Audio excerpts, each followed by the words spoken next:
Hey everybody, this is DrMcBrick, and we are here looking at the Lego Haunted House, the Lego Haunted Mansion. And I thought since it's a haunted mansion, we'd just use this old crappy table here to show it to you. Anyway, it's a great set.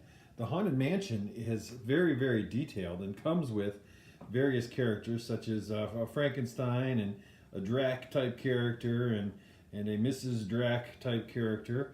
You see the detail is really cool, from the skulls and these scary faces down at the bottom on the pillars to the shutters that are falling apart and the boarded up wood.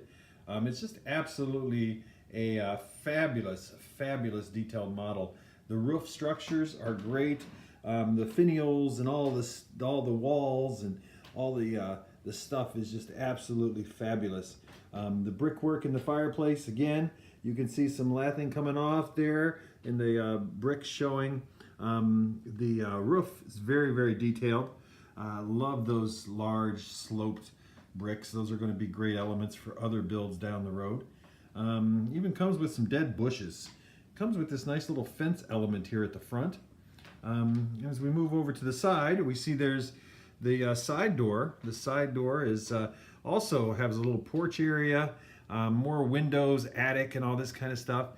And the cool thing about this build is, one, that it fits the modular style, but it opens and it reveals kind of a dollhouse mode here. And it's really cool if you look inside, as a matter of fact. The fireplace comes out there. The fireplace is detailed to a point that there's a ship in the bottle on the fireplace. Down in the kitchen, they're cooking up some really cool stuff. And again, what's really cool about this build is it shows that it's falling apart. So there's little rocks and lathing and pieces of stuff coming off the walls and all that kind of stuff. And you can see the walls are starting to come, are kind of cracked and everything. There's a bedroom, no mattress, just the spooky bed frame. A nice closet there with some stuff. The detail goes into the house as well, in terms of looking at the lights, the paintings on the walls, and all that sort of thing. Really cool stuff. We'll come over here. There's a bone. The stair area, that sort of thing. Nothing really in the living rooms, floorboards coming up, that sort of thing. If we go up into the attic, we'll see all kinds of cool stuff in the attic. A lot of leftover stuff. And this is really a cool thing right here. If there's a lever on the side of the house, and if you pull that lever, and if I can get to it here, you'll see that the attic ladder, boy, I can't even speak, comes down, which I think is just a phenomenal detail in this build. The upstairs of the house, in the attic, there's an old phonograph, a skull, a box of some things, and a painting of Frank. And there's a ghost. The ghosts are really kind of neat minifigs.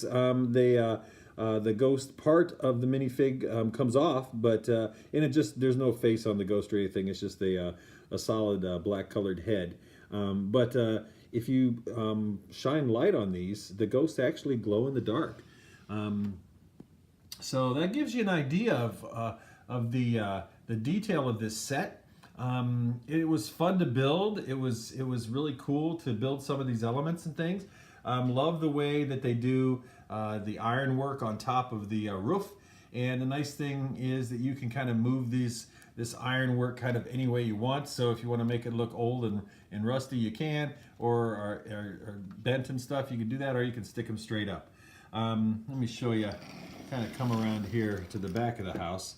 And as you see, that's what the back looks like. So anyway, that is the haunted house, the Monster Hunter's Mansion, which is now retired, but it doesn't get a lot of respect. But I think it's a beautiful home, and just think of it back in the day when it was built, back in the Victorian era, it's had to be fabulous.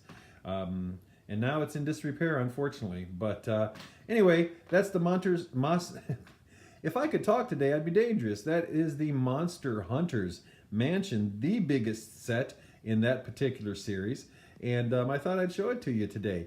One thing I do say about it is, like all the other dollhouse builds that Lego have, kind of like the Simpsons house and other houses that open up in terms of dollhouse fashion, it's not as solid as a modular, in the sense of, you know, just sheer physics say that because it has to open up from the middle and it's on a bunch of hinges, it's not going to be as solid as something that has all four sides connected and interconnected and stuff. So it's not as solid. It's a little more prone to, when you move it and stuff, to kind of having things fall off a little. But it is a cool build nonetheless.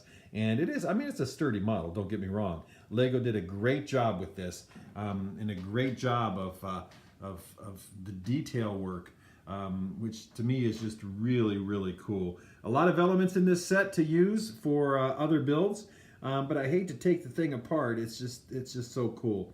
I think what I'm going to do is make this a haunted house in our amusement park in our Lego city. So anyway, Dr. McBrick signing off.